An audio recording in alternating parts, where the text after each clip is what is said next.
नमस्कार मंडळी सर्वांना, श्री स्वामी समर्थ। तर आज आहे गुरुपौर्णिमा आणि गुरुपौर्णिमेनिमित्त आपल्याला श्री स्वामी समर्थ महाराजांच्या केंद्रामध्ये अभिषेक करायचा आहे। तर आपण चाललेलो आहोत स्वामी समर्थ महाराजांच्या केंद्राकडे। तर गुरुपौर्णिमेनिमित्त स्वामी महाराजांना सकाळी सकाळी अभिषेक केल्याच्या नंतरच आपल्याला गुरुपद घेण्याचा विधी नंतर असतो।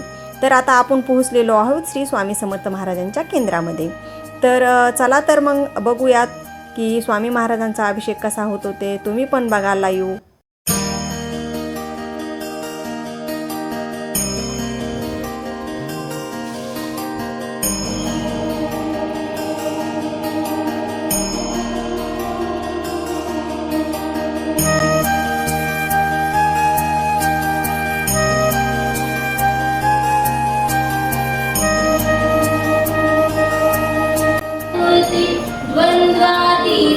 गगनसदृशं तत्त्वमस्यादिलक्ष्यम् एकं नित्यं विमलमचरं सर्वदी साक्षीभूतं भावातीतं त्रिगुणरहितं स्नानात्यं प्रयच्छामि गृहत्ता परमेश्वर श्रीपाद श्रीवल्लभ नृसिंह सरस्वती गुरुदेव दत्त भगवान श्री स्वामी समर्थ महाराजाय नमः। मधुस्नानं समर्पयामि।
त्यानंतर मग आम्ही स्वामींचं गुरुपद घेतलेलं आहे। स्वामींना आपल्या कुटुंबाचा योगक्षेम चालवा म्हणून स्वामींना मनोमन प्रार्थना केली आहे आणि स्वामींचा आशीर्वाद घेतला। त्याच्यानंतर मी औदुंबराला प्रदक्षिणा घालून घेतल्या।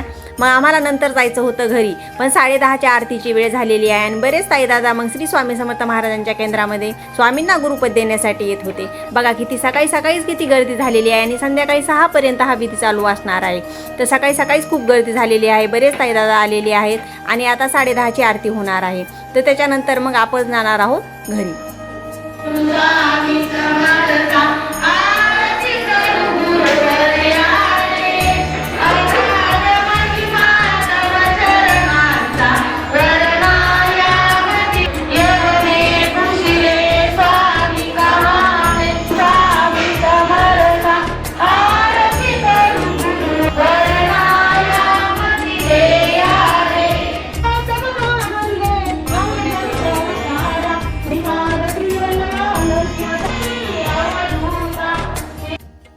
आता गुरुपद देण्याचा विधी हा संपूर्ण झालेला आहे आणि त्याच्यानंतर स्वामींना अभिषेक घातलेला आहे पुन्हा।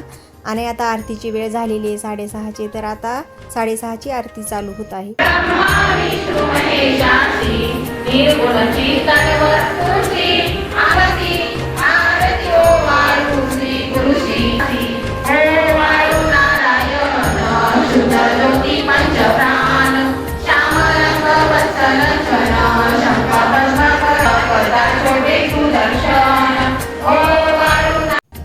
तर कसा वाटला तुम्हाला आमच्या श्री स्वामी समर्थ महाराजांच्या केंद्रातील गुरुपौर्णिमेचा उत्सव?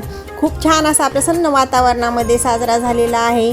तर आजच्यासाठी एवढंच आणि आपले असे धार्मिक माहितीपूर्ण जर व्हिडिओ तुम्हाला आवडत असतील तर आपल्या चॅनलला लाईक, शेअर आणि सबस्क्राईब करायला विसरू नका। सर्वांना श्री स्वामी समर्थ।